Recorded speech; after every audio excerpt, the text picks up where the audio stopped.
Hey, what's up, guys? Welcome back to a brand new episode of a podcast that remains unnamed. Now, we used to be called the Weekly Blitz, but we are rebranding because we are going to be going all in into draft content, and we're also going to be here for the NFL season as well. But this is our first draft podcast of the off season. The combine is underway.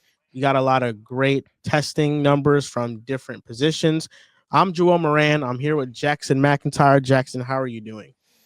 I'm doing great. The NFL draft is my favorite time of the year. Honestly, the draft is what got me so into analysis and what really pushed me to pursue a career in sports. And it definitely ignited my passion. I've been doing draft content long before I was even working at PFF as a senior analyst, and I used to write for SB Nation. I was their draft guy. I wrote for small, very small fan-sided Vikings page back when I was in like early high school about the draft. So a lot of passion on my end for the draft, and it's always a very, very exciting time of the year. It's a great time of the year because this is where the takes are made and Yep. you have to marinate them. And in the season, you see if they're correct or not. But we're going to talk about offense, and we're going to be talking about offense of this entirety of the episode for the most part. We'll talk about defensive prospects probably on another episode. But what we do want to highlight is standouts at the combine from some defensive players. Shamar Stewart being, you can argue, the biggest one. He's getting Myles Garrett physical comparisons. And Shamar Stewart, he's a really good prospect, but right now he's more of a run stopper than he is a pass rusher. But the combine numbers were great for him. Maxwell Harrison, corner out of Kentucky. He graded amazingly. He's an undersized corner, but the combine numbers shows that he has more than enough athleticism to make up for it. And then Nick Amenwari, I mean, compared to Derwin James, and he was probably the biggest riser in the combine. We talk about Malachi Starks being safety number one, but Nick Amenwari probably took that spot after the combine. Yeah, Eman Warris was his RAS, his athleticism score chart was just off the like scale. Cam Chancellor type player. We'll talk more about him next week, but a lot of just stud defensive performances. Just strictly talking athleticism at the combine. Now, James Pierce, another one. yes, James Pierce, another one. And now we're going to get into offense. I feel like the number one thing we have to mention with the combine and with the offensive players is that this is one of the most stacked running back classes that we have seen in a while. 14 running backs ran a sub 4.5 40-yard dash. Last year, that was 8. The year before, that was 7. And Ashton Genty didn't run. He would have been a 4.4 for sure, if not even faster.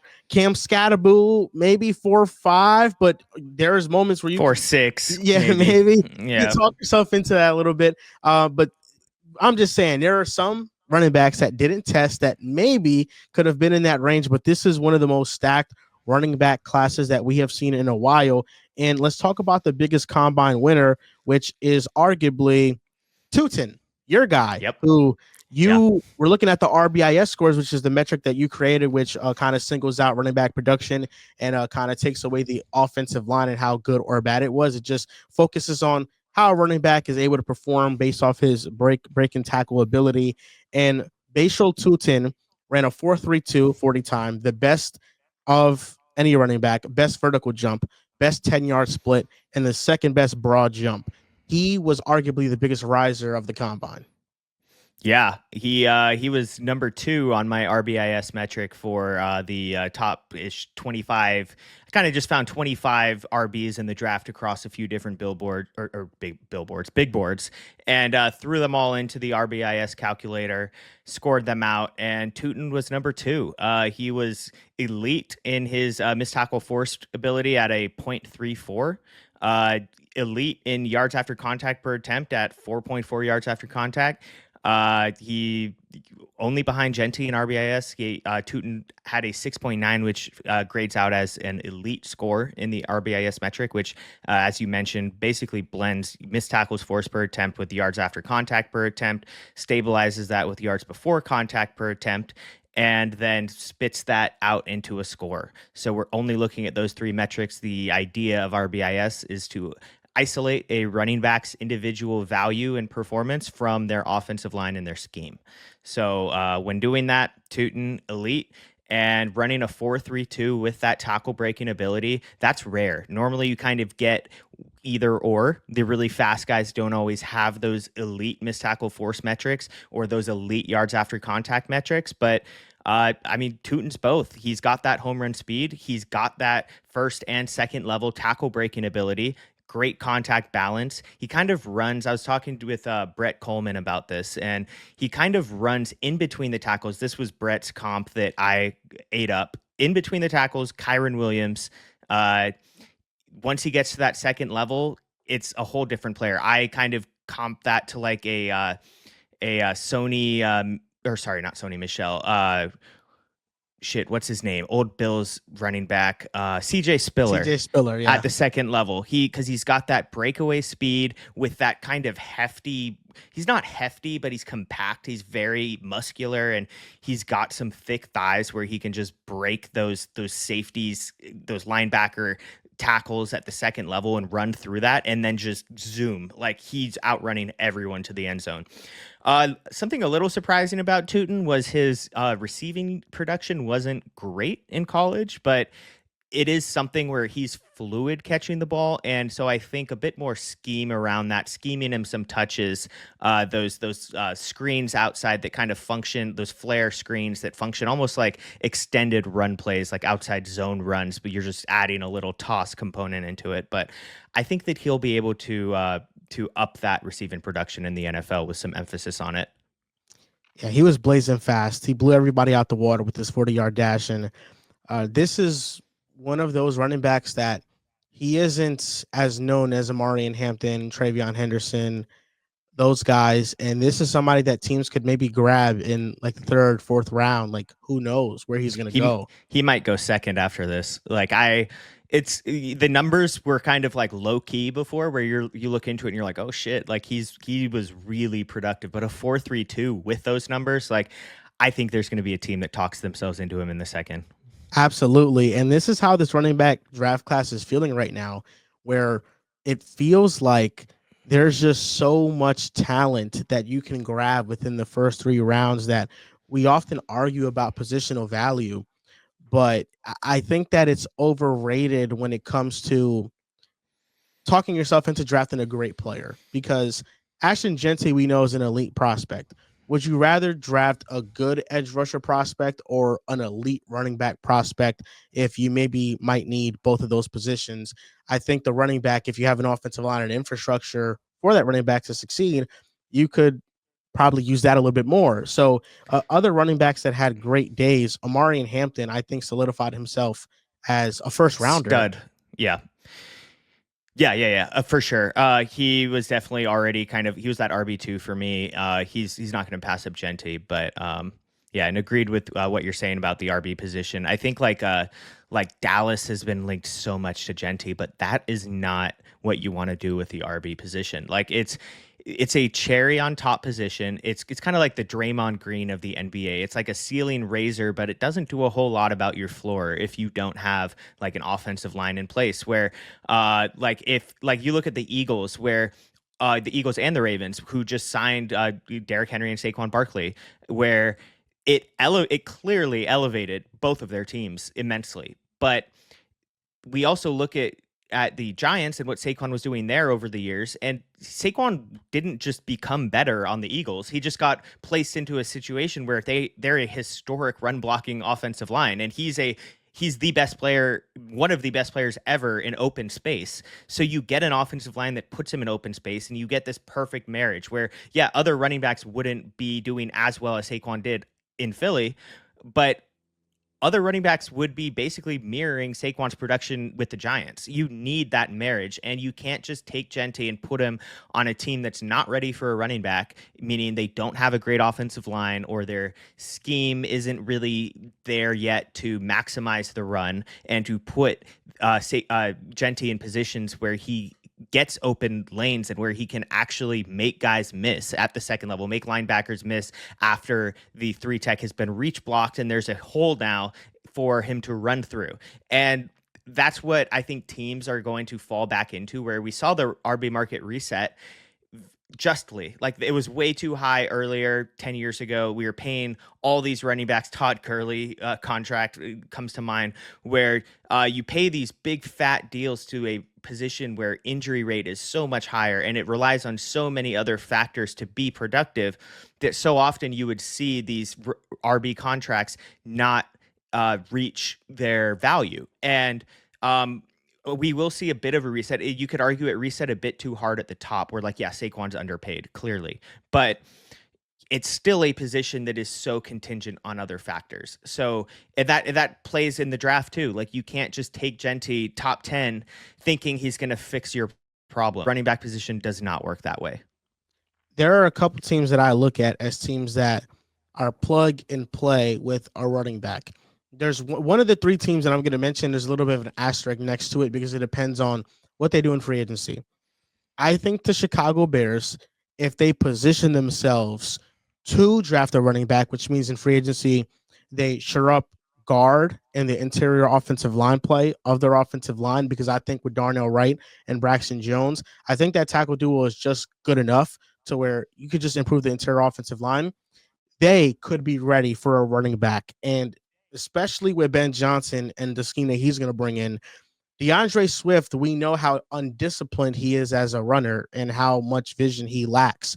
Ashton Genty could be somebody that raises the floor of that offense and also the ceiling.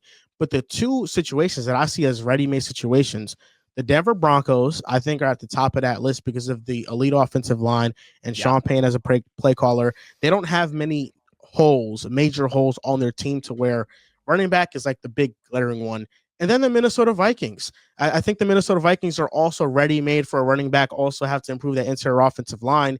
But we saw last season just how much not having a consistent rushing attack limited the offense and forced Sam Darnold into playing hero ball.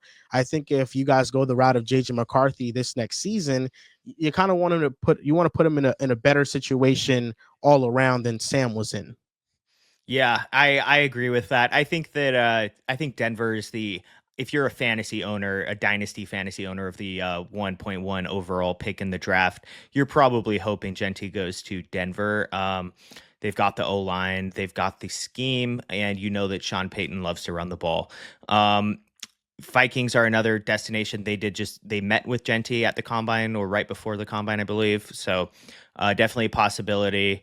I'm not sure if Denver will go Genty's route, with Sean Payton talking all offseason how the Joker kind of tight end position, kind of how he used like Taysom Hill, someone with that Tyler Warren type ability to line up at Wildcat and to just get those dump offs, get those. I mean, I think Tyler Warren could be an elite tush push guy too, but just someone who can do all of the different gadget type things that Sean Payton wants to do. And then Warren would be kind of like a supercharged version of Taysom Hill, where he's also got a lot more juice in the receiving game. So I think that that's probably the route that they're going to go. They could even go with like a Colston Loveland, although Colston Loveland has less of that wildcat Joker ability that Warren brings, which kind of points me to Warren for them. But yeah, we'll see. Genty is definitely the best fit, or sorry, Denver is definitely the best fit for Genty in terms of just slotting him in for immediate production. Looking at the other running backs that had great AS scores from 1987 to 2025, so the sample size of 1,909 running backs. Omari Hampton is 14th. Giddens is 22nd. Judkins is 23rd. Raheem Sanders is 35th. And just some notable things about these running backs. Raheem Sanders recorded a top speed of 23.55 miles per hour on his 40, the fastest of anybody. And Quinshon Judkins, 11-foot broad jump, 4.48 40 at 220 pounds. A bigger back that also has that athletic juice and burst. Yeah, so something interesting with Judkins there is he did not score very well in RBIS. He, out of that 25 sample size, he was, let's see, fourth at the bottom. So he was 21st. That would make him. He didn't have great yards after contact. They were all right. He had a solid force miss tackle rate. It wasn't elite. Now remember that this top 25, this is a sample of like the draft running backs, right? So it's a sample of a bunch of players with pretty good stats. So Yeah. that's not saying he was like at the bottom and not or sorry, not this isn't an athletic score, but just like it's not saying he's not good. It's just saying No. like of this sample at the top, he was near the bottom. And Travion So Henderson finished in the top 5. So two running backs in the same scheme. One is much yep. better than the other one in the same stat. Just outside the top 5. I think he was 7th or 8th, but much higher. He had Henderson had a 5.7 RBIS, which is almost elite, whereas Judkins had a 4.0, which is right at average. So, and that does it for the running backs. That was like the biggest takeaways from the combine. The wide receivers, Isaiah Bond made a lot of headlines because he said he was going to break the record, and then he ran a 4.40. Which, if you look at his top speed, he had the second best top speed in his 40 time. Yeah. Only person that was better was Maxwell Harrison, but he didn't have a great 40 time comparatively to his expectations. And Matthew Golden ran a 4.340. So not only was his 40 time disappointing, but his teammates was much better. And I think this all but locked Matthew Golden into being a first round pick locked. And we're going to talk about receivers on this podcast as well. But to talk about Matthew Golden just a little bit, the area that I think is the most interesting for him is between picks 20, 21, and 22, because those picks belong to the Broncos, the Steelers, the Chargers. I don't think he is making it out all of those three teams. I think if the Broncos don't get him, it's going to be the Steelers. If the Steelers don't get him, it will be the Chargers. And because I want to see Herbert with more weapons, can you just imagine Ladd McConkey and Matthew Golden and Herbert throwing to that type of juice and speed on the outside? Matthew Golden had an amazing day and solidified himself as a first-round pick.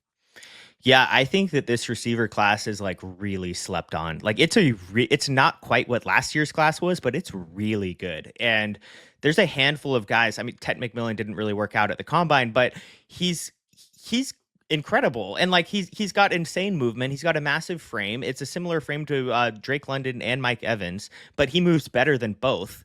I like he feels under discussed in this draft. Like, yeah, everyone kind of has him going in that like top 10, top 12 range, but I don't know why he's gotten as little like hype as he has. He's a very, very strong top of your draft receiver in any given year. He's phenomenal. And Emeka Egbuka, really high floor, pretty high ceiling too. Don't think he's like ever going to be a top 3 guy or has that top 3 potential like Ted McMillan has, but safe, good run blocker too, great route runner, wins at the catch point. I think he ran like 4.5, or something like that. So not the best 40 time, but 40 time for receivers isn't that important unless you're like a deep burner, like you love to see that 4.3-ish time for Matthew Golden. The thing with Isaiah Bond, definitely not a first round guy at all, but 4.4 is a good time. But if you're saying you're going to run in the 4.1s, now it's like, what are you doing? Like it's insane. If you're saying you're going to break the record, you better at least run like 4.3. Like then it's like, okay, you weren't as fast as you said, but you're really fucking fast. 4.4 is like, okay, good time, but like, what are you doing here? Yeah, he set himself up. It was, there's no other way around it. 4.3 would have been a great time for him, but I mean, when you have those high expectations, it's hard to live up to them. Yeah, I want to go through my top 5 receivers in this class, and they're ranked a little bit differently than I think a lot of people have them ranked. So I've got Ted McMillan at 1, and then Emeka Egbuka at 2, who I just talked about. I've got Luther Burden at 3, who's he came into the season as the potential wide receiver 1, or came into last college season as that. Missouri's offense really just fell apart. Their pass game was terrible. His tape was fine. I don't think that he should be really blamed for that, and that should just happen sometimes for receivers. Like you're dependent on other positions. Elite yards after catch receiver, Debo style frame, good route runner. Didn't get the chance to really show off that route running ability, which he mentioned at the combine, and it's definitely noticeable on tape. But when he did, he was running some great routes. And 4 is where I kind of deviate from the norm. So I do like Matthew Golden. However, he's not my 4. I think he's most people's 4. My 4 is Trey Harris, who is a Trey Harris of Ole Miss, Jackson Dart's top receiver, big 6'2" and a half, 205-pound frame. Yards after catch threat, led all NCAA receivers with over 50 targets in yards per route run, as you just mentioned, at 5.12. Second place had 3.57. So he didn't just lead them, he absolutely dominated the competition in yards per route run. 61.5% contested catch rate, very healthy number there. Uses that frame well. And so I've got 3 plays here to just kind of show that route running ability. He ran more 5 to 7 yard hitches than any receiver I've ever seen. Like that was kind of the default route. Like if you're watching his film, it feels like 2 out of 3 routes he's running a 5 to 7 yard hitch, and that's kind of just the nature of this Ole Miss offense. But he did get a lot of chances to show what he can do as a route runner, and he really impressed. So here's that first play. So this is against Wake Forest here. He's lined up at the top there. And the Wake Forest here is playing cover 3. So right here, he's setting up this corner at the top who's basically playing outside leverage from the deep outside third. And Trey Harris completely snatches that outside leverage from him. So you can see there that that corner's lined up just a little bit outside, and just watch this break outside where he's got 2 yards of separation there now. Didn't get the target here, but that separation from a corner, you can see right there, that corner's hopping inside. He completely fooled him on that route. And we kind of see a lot of this when these situations present themselves. So again, he didn't get a lot of chances, but here's another one. So little blaze out here. So he sells that post, that corner is completely now spun around. And then when he breaks back out, I mean, look at his hips here. Look at 25's hips completely facing inside while Harris is breaking this out. That's a massive win, and the ball is thrown a bit behind him, but it doesn't matter because of just how much separation he created with that route. A worse route here, maybe that corner's in tighter coverage, and this ball that's a bit behind him isn't able to be caught, but because that space that he gave his quarterback was created, that's a catch. And one more here. So again, blaze out, similar route. We saw Julio Jones run this all the time. You sell that post and then you break it back outside. So you can see that corner here kind of driving on that post, and then whoop, just sets that up. No wasted movement. You can see 6, once again, corner off balance, hips facing inside. He's actually on the ground here. Wow. So yeah, just a complete and dominating win from Trey Harris there. That's the type of stuff that you see from him when he gets the chance to run those routes. And again, he's a big body, 6'2" and a half, 205 frame. Didn't have the fastest 40. I think it was like a 4.53 or 4.54, something like that at the combine. But again, that's fine. He's not slow. You don't need he's not the type of guy who you need to be a blazer. But I think he's like a first round guy, like a top 25, even top 20 potential talent. He had the production. He's got the frame. He's got the tape. And if he's running routes like that at his size, it doesn't matter that he's jumping competition level going from Ole Miss to the NFL. Those routes are routing up basically any corner not named like Pat Surtain. Like, so I'm really excited about him, and that's my 4. My 5 is Matthew Golden, who's also, I think, going to go in that first round. As you mentioned, that 4.3 time was electric for him. He's a big play machine, wins downfield and intermediate. You love seeing those fast 40s for the guys who are downfield winners. If they're winning downfield all the time in college and then run a slower 40 at the combine, you kind of double take that. You go back to the tape and look a little deeper into will that translate. You don't really have to do that with Matthew Golden. And I've just got one more guy here who I want to shout out, who I think is a sleeper receiver to maybe go in the first round after this combine, and that's Alec Aomanor, who on tape he's excellent off the line. You can't press him. He's a big body. I didn't think he was that fast on tape. Dominates at the catch point.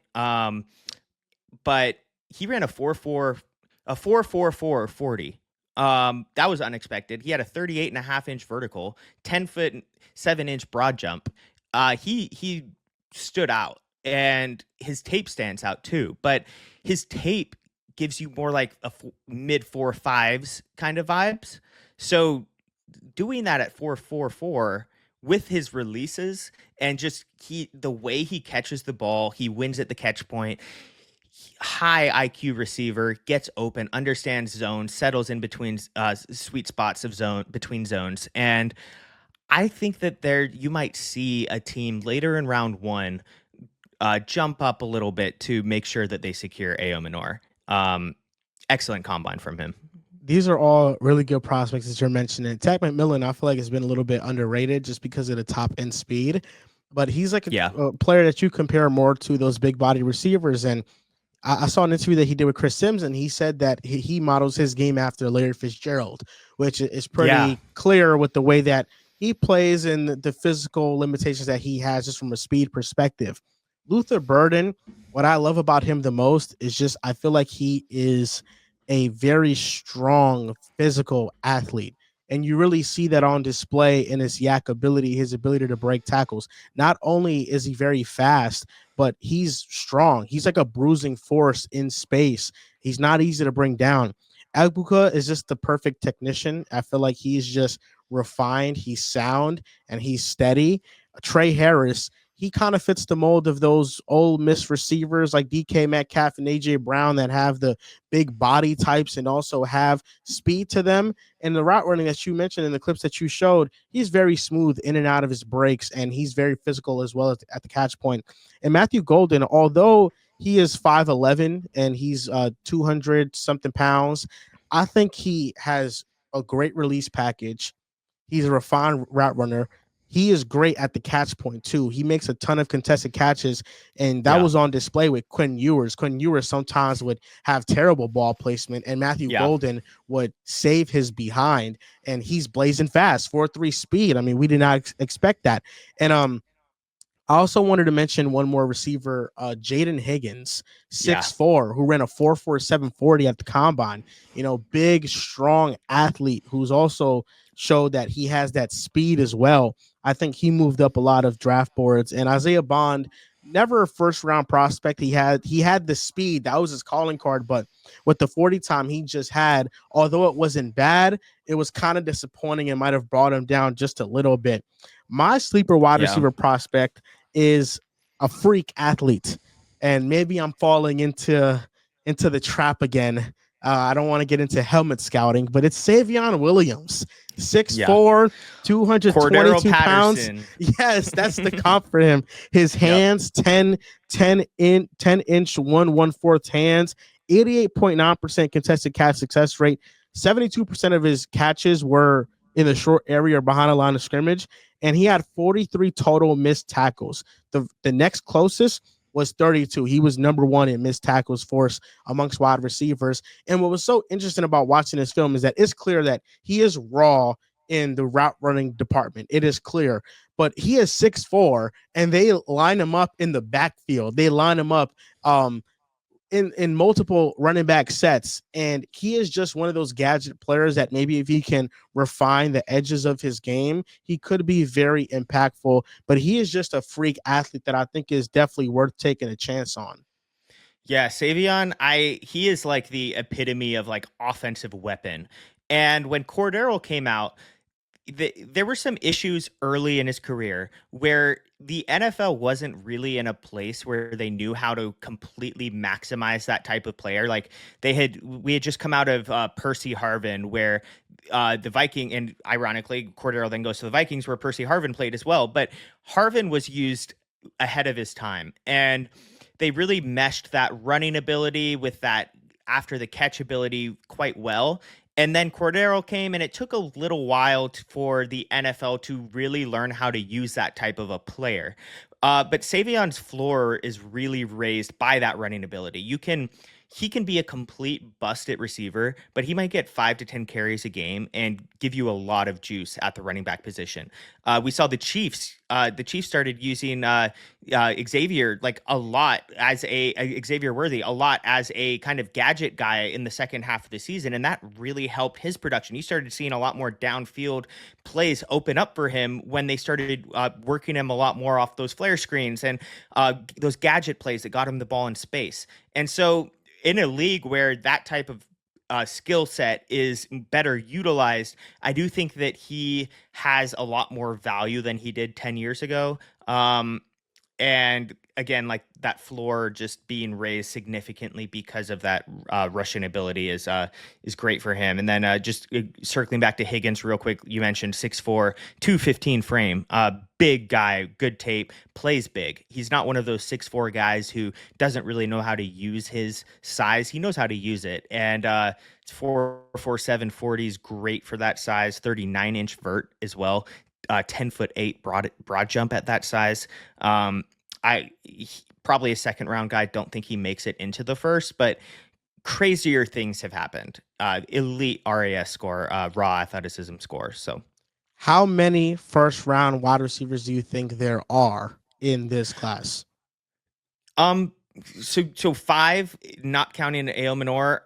I would probably give AO Minor a first round grade after this combine. I haven't gone back and redone. I'm waiting for the combine to finish, but he'll probably end up in that top 32 for me. So I'll say six. A few other guys I really like, definitely not first round guys. Just want to shout them out. Jack Beck, TCU, really NFL ready, big body, wins downfield, refined receivers, similar to Xavier Restrepo. Also like him a lot. High floor, probably a mid second round guy, but he'll come in ready, make some big plays his rookie year. And then Torrey Horton, Colorado State. I think he's got a lot of untapped potential there. Probably more of a third round guy there, but big fan. This is a great draft to have a need at any position besides quarterback. This is the draft to have it. Yeah. We have a question from Mason Lepisinski, and I think it fits into this wide receiver stuff and the running back stuff we talked about. How hesitant do you think teams will be to not want to pay free agent wide receivers and running backs this offseason because of how deep those positions are in the draft? Yeah, last year's running back position was actually pretty shallow in the draft, which may have led to some of that free agent running back spending that we saw. But um, I don't think that this season proved anything about running backs other than maybe like, yeah, the top end of the position, the Saquons, the Derrick Henrys are worth a bit more than what they got. But in terms of like, I think James Cook's a great example to use. There's a lot of dialogue going on right now. Should James Cook get paid? No, I don't think he should. He's an average talent. He's a good fit. His receiving ability helps open up that offense. He's a good talent, but the issue is that there's so many good talents at the RB position that a good talent is like an average talent. So, very replaceable. And I don't think you should pay running backs that are replaceable, especially when the draft has an abundance of replacements. So, I think that teams should be cautious. I don't think teams should buy into this. Wow, look at how Saquon and Derrick Henry did. Let me go pay my James Cook a long term 13, 14, 15, 16 million dollar per year deal, just because running back was valuable in some instances last season. And this is another one in response to a tweet that you had about your RBIS scores. I'm not asking how you calculate RBIS. I'm asking how you have Henderson with a 5.7, yet list him above Tootin and Scadaboo in draft priority. What factors are significantly more important than ability to beat defenders? Yeah, so I think it's important to say, like, just because like RBIS is like my metric and I believe it's a really good lens, that doesn't mean that I'm just spitting out a score and then saying, boom, this is my RB1 top RBIS score, although in this case it is because that's Ashton Genty, and then I'm not Jalen or Tootin. He's my number two. So, or sorry, he's the RBIS number two. He's not my number two RB prospect. So, I do factor in tape. I factor in athleticism a lot. I think those things matter greatly, and so I'm not just marrying my top five RBs with my top five RBIS scores. I think that Henderson's tape is fantastic. I think his second gear on tape is excellent, mixed with his tackle breaking ability. I think he's a phenomenal prospect. And so even though he's like seven or eighth in RBIS, I believe he's my RB4. Let me just double check that.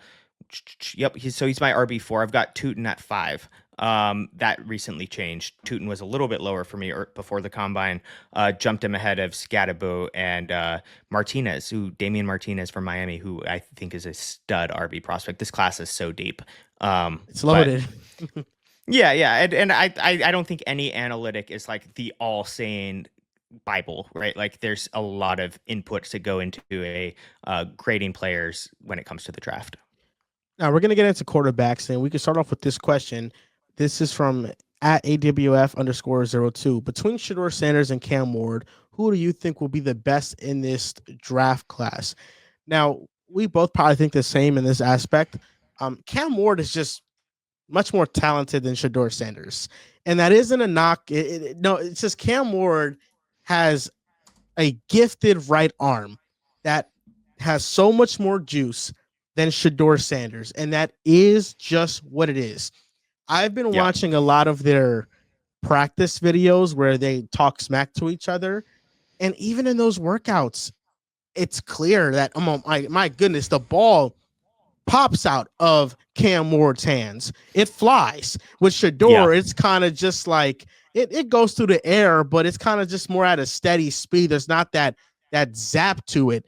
And there are a lot of people that love Shedeur Sanders because he is Deion Sanders' kid, and he has a great personality behind him and confidence that people gravitate towards. I understand the allure because I also like Shedeur Sanders a lot, but it's funny how much people try to even the score between the two. Oh, Cam Ward. I tweeted something that, the ball pops out of his hands and it made its rounds onto TikTok. And the comments were just like, yeah, but Shador's base is better. Shador's accuracy is better. And these were like practice drills and they're measuring accuracy. And I want to talk about Shedeur Sanders first because Cam Ward talked smack to him in one of their practice sessions. And what he said to Shedeur Sanders was rooted in truth, but people might have just dismissed it as trash talking. He said, if I threw those screens like you did, my completion percentage would be 90%. And if you look at Shedeur Sanders and his profile, 37.6% of his passes were short, 0 to 9 yards. 24.1% of his passes were behind the line of scrimmage, which means 61.7% of his passes were short or behind the line of scrimmage. Now, regardless if this is the blame of the offensive line not being good, the scheme, this is what it was. Shedeur, a lot of his passes were short. yeah. And I've got some film to dive into on Shedeur and Cam Ward here. We're really focusing on Cam Ward. We're gonna get a whole little film breakdown here on Cam Ward, but I've got some Shedeur stuff too that I'll get to. And I agree. Obviously, Cam Ward has that lightning, that thunder arm where he can kind of he really has a strong base and he drives his feet are heavy in the ground and he drives through his whole body, this thick frame, and he gets a lot on those balls, but he he meshes that with a quick release. And that's where it really compounds and the ball just gets to its point so much faster. So at the top here, we've got Cam Ward. At the bottom, we've got Shedeur, and they're throwing the exact same combination here.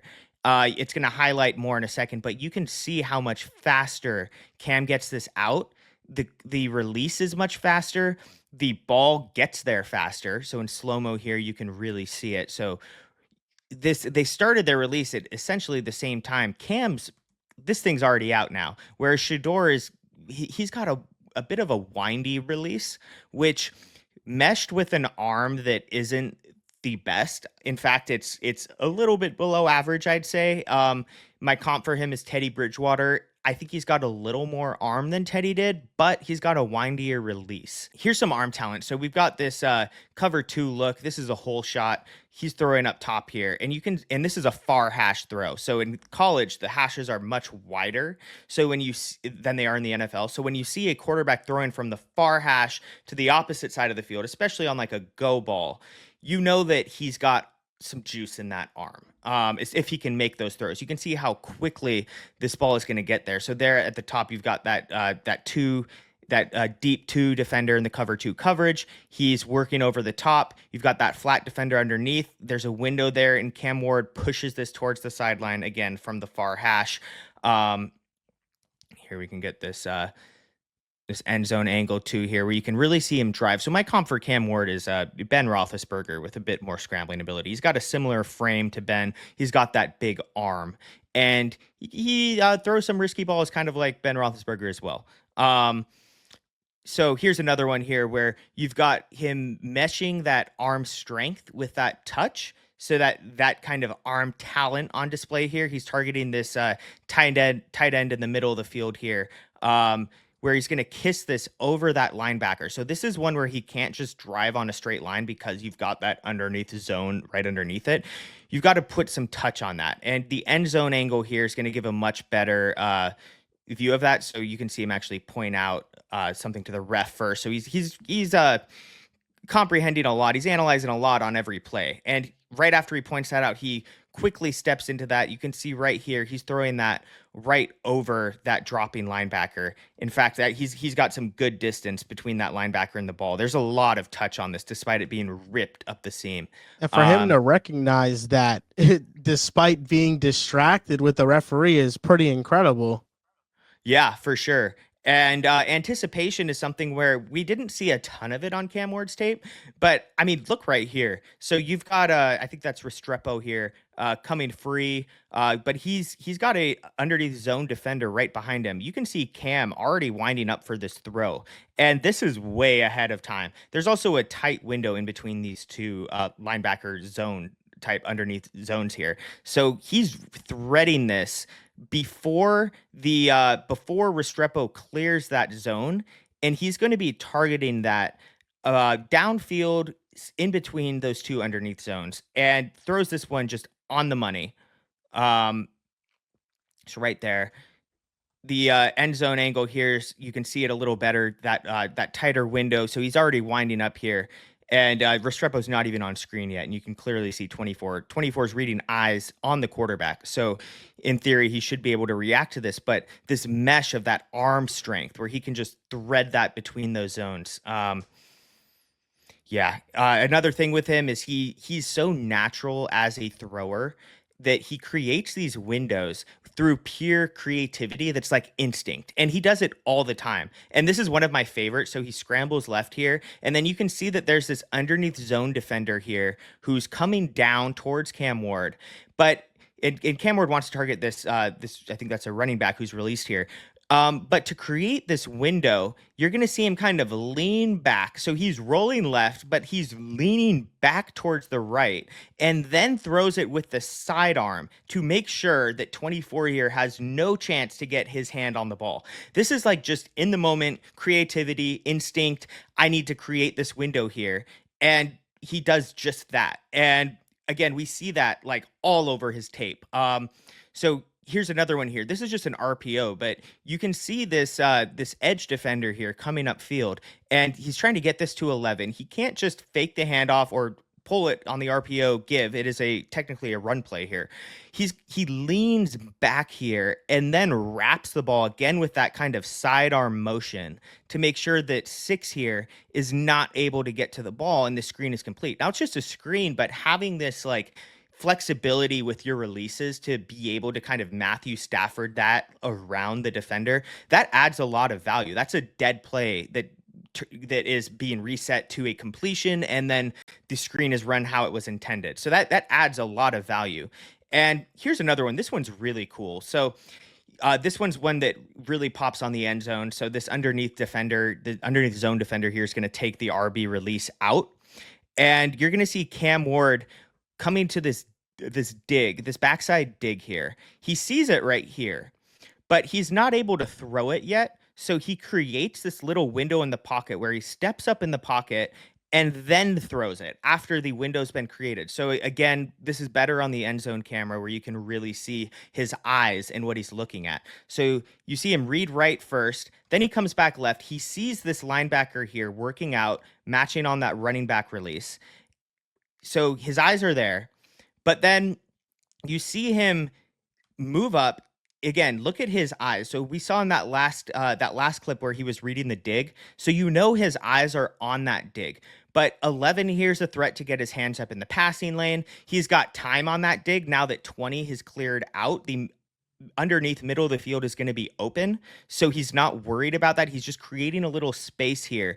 You can see him kind of just shift in that pocket and again just create his own throwing window. And he's off platform, but he's got that arm talent ability to be able to still make that throw.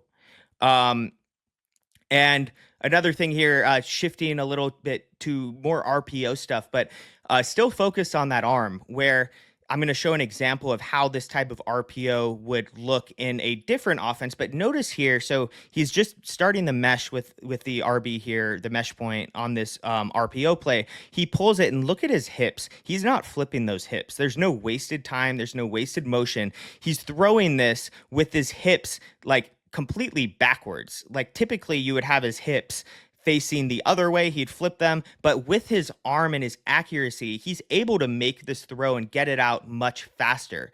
So here's an example here. This is the Chiefs running a similar RPO play, but watch 6 here, how he has to flip his hips first.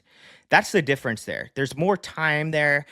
This is a slant versus a hitch, but you can see the difference in timing and how Cam Ward's ability to throw that without flipping the hips saves time and gets that ball out quicker. Yeah. It allows your receiver to have more time to create space and generate yards on those RPOs. And I just think this is ideally what you want Cam Ward to be in, a RPO heavy system in the NFL where he can take advantage of that quick release. But that's not the only thing he can do, as you have showcased before. But that is probably what you can build your offense around, and it can be very successful.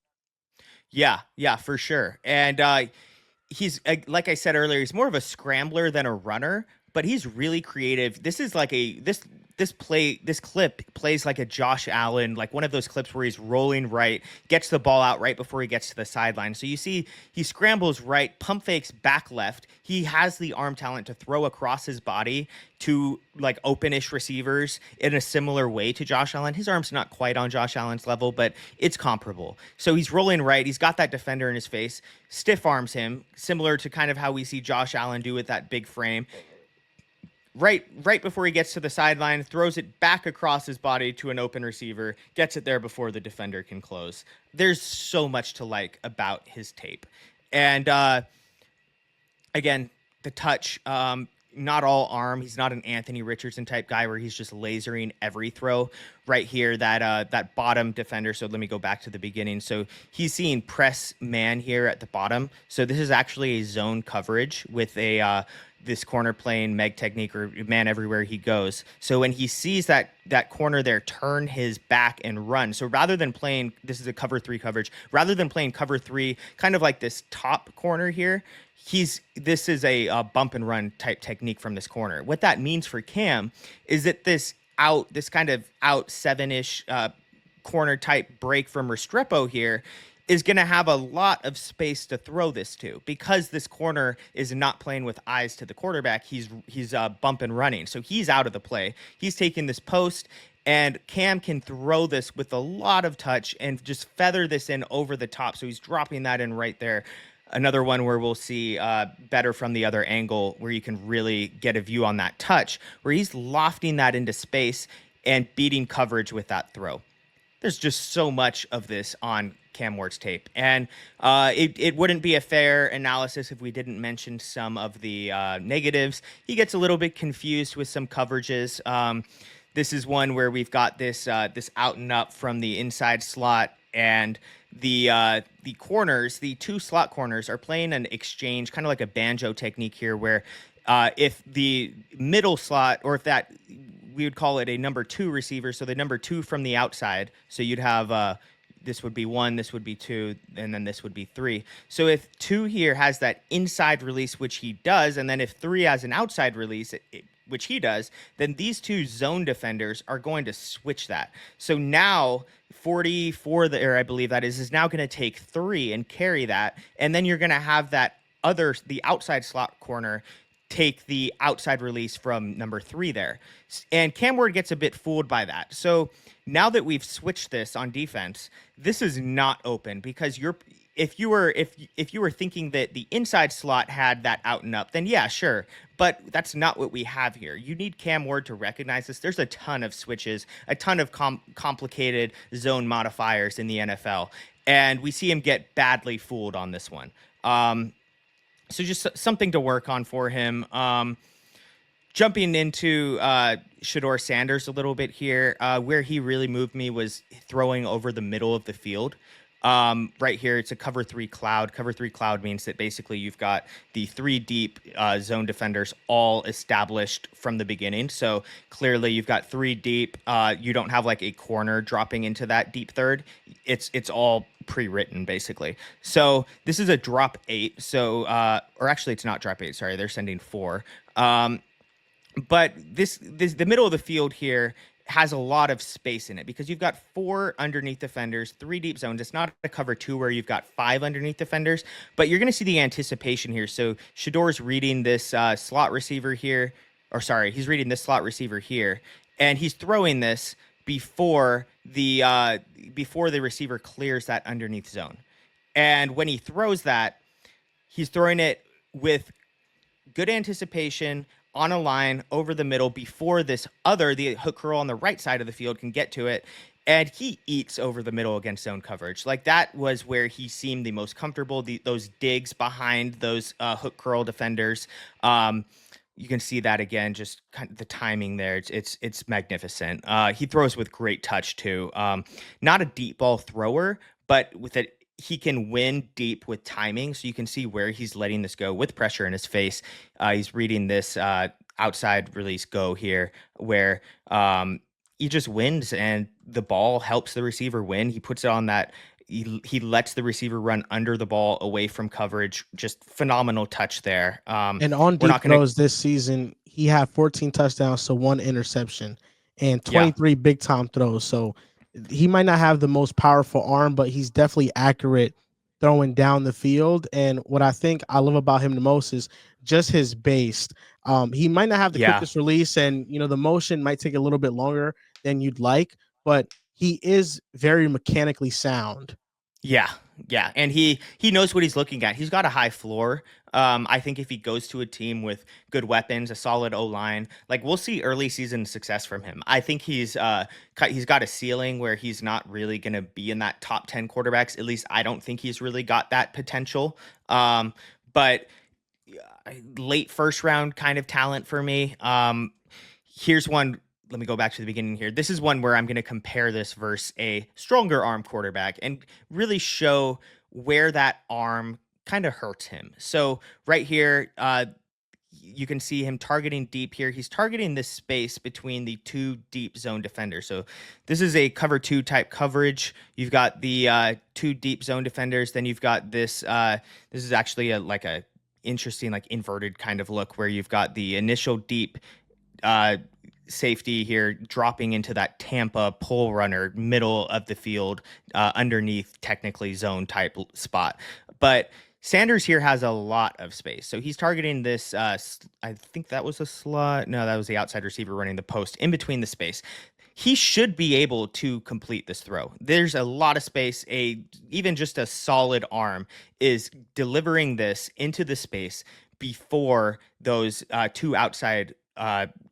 two deep outside cover two defenders can close on the ball. But you can see there that how long the ball took to get there.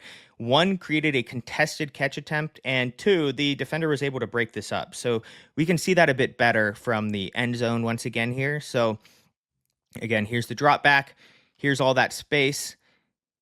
kind of an awkward delivery there. He was kind of bracing for contact from that 94 there, but just how long the ball takes to get there is not optimal. And here's Jordan Love last year, similar type play. This is actually less space to work with because this is against quarters. So rather than that cover two where you've only got two deep defenders, you've got You got four four here. deep. Yeah. Yeah. So instead of throwing between all of that space, Love here, who's just released this here, is throwing this in between the two inside deep quarters safeties, and he's able to get that to its target location before either of those deep quarters zone defenders are able to close on that ball. Um, Again, here the end zone, you can see the torque a bit better, how that ball is getting there, and that is the difference there, where you don't have that same exact like power on the ball or control on the ball where you can beat the coverage with sheer just how fast the ball is getting there. And the windy release hurts there because it's taking him longer to wind up, especially when he's trying to throw with more power, where the corners can start reacting to the throw when that wind up begins.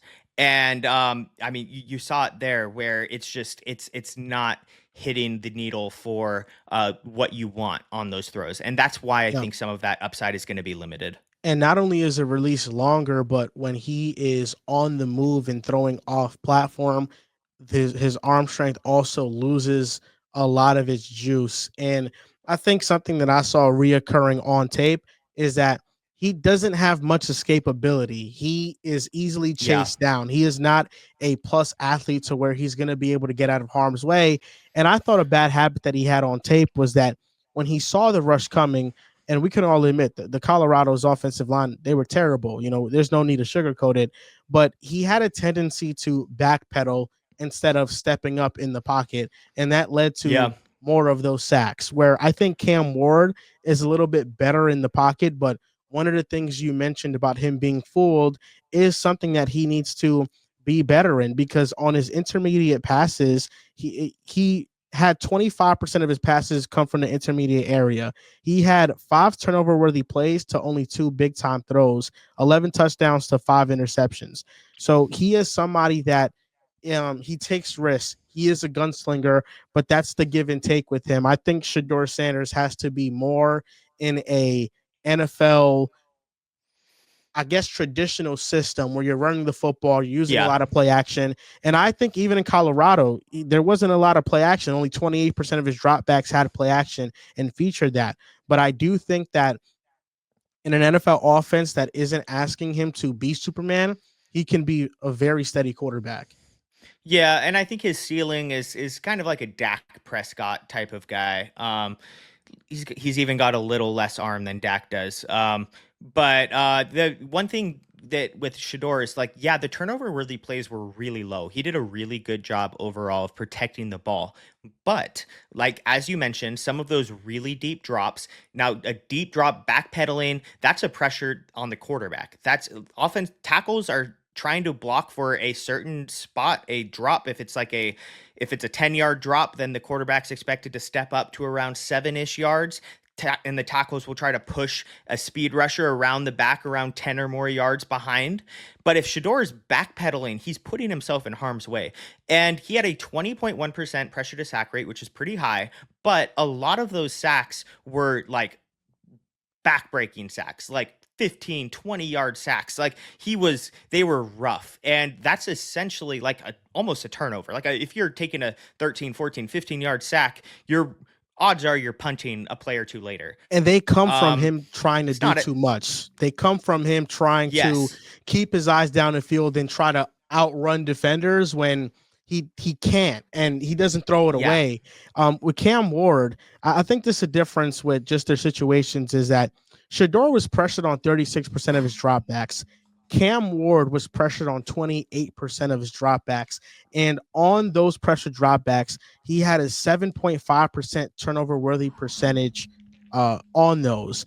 Should Cam Ward under pressure, not the best decision maker. And that's an area where I feel like he needs to improve. And if you're drafting somebody first overall, the Titans have the first pick. That's something you're looking at to, if you put him behind an offensive line, how will he react? Because in college, he had a pretty good offensive line. Yeah. Yeah, for sure. And I don't want to just only bash Shador. Like I do think he's solid. There's clearly serious issues that affect that ceiling, but I do think in terms of prospect wise, I think he's a lot closer to Jackson Dart, where I'm very kind of back and forth on them on who I prefer at the moment. I actually kind of prefer Jackson Dart just a little bit. We'll talk about Jackson Dart and Jalen Milroe in a second, but I I think that Shador and Jackson Dart are much closer than the Shador versus Cam Ward debate is. Like Yeah. it's very one sided, and as far as I'm concerned. Yeah. And he's just more talented. And I think that's really the deal breaker right there. He could just make more throws on the field. So Cam Ward is QB1, Shador's QB2, even though you're kind of battling with that. So QB3, the battle of the QB3, Jackson Dart, Jalen Milroe. Is this Yeah. an easy one for you, or are you just going Jackson Dart? Yeah, for sure. I do think there's some stuff to like with Milroe. But to me, Dart and this is like a comparison that clicked in my head and that I really like. So initially, I was like, hey, he reminds me of like Ryan Tannehill, but he's got more arm talent.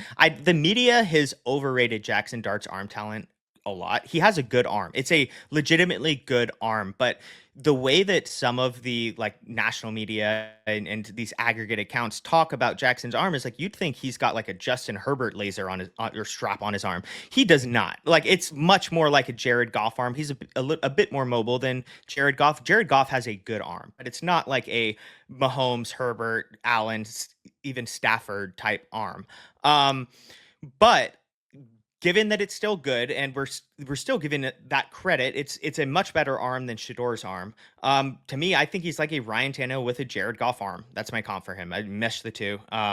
He's accurate. It was a relatively simple offense, but there were a lot of times where he read 1 to 2 to 3. He went through full field progressions. He knows when to check it down. He's relatively NFL ready. There's definitely some accuracy stuff, and he holds the ball a bit too long. Sometimes he'll throw late, but like he knows when to take what the defense is giving him. He'll read 1, 2, not there, check down. And he's pretty consistent at that. And you'd love to see that from a quarterback coming in where he, especially with a good arm, where he's not just always relying on that arm to try to force something late into a tight window. Yes, that he did do that sometimes, but overall I'd say he's pretty good at knowing when to not force something. It's as far as Milroe goes, I think he's a more raw Justin Fields. He's not coming in with the same level as a thrower that Justin Fields was at in college, and obviously Fields has had his processing issues in the NFL, but Milroe has a bit more to go. I'm going to share just one clip here on Milroe where I think this is really just an encapsulation of who Milroe is. He meshes touch with that arm talent or that arm strength too pretty well. He reads defenses better than you'd expect overall with some lapses, and the lapses tended to be backbreaking last year. Obviously, there were those big national moments where Alabama came up short at the hand of, or the arm of Jalen Milroe. But so here's one where, like I mentioned, this is who Milroe is as a prospect. So he reacts to this pressure. He actually had some pretty solid pocket movement at times. So he jumps up in the pocket, tucks that shoulder in to avoid that speed rush around the edge, rolls right, and he's looking at three here who's open. He's got to get 3-4 yards of separation there. But you can see that instead of reestablishing that throwing platform to throw an accurate ball here, he could have stepped up, stepped right, reset, and throw. And he likely would have delivered a very accurate ball here for a big play. But because he continues to drift and throws that while he's on the run, it's an inaccurate ball. It takes the receiver towards the ground. I think he actually kind of could have caught this, but it was yeah, it was just dropped, but it was still low.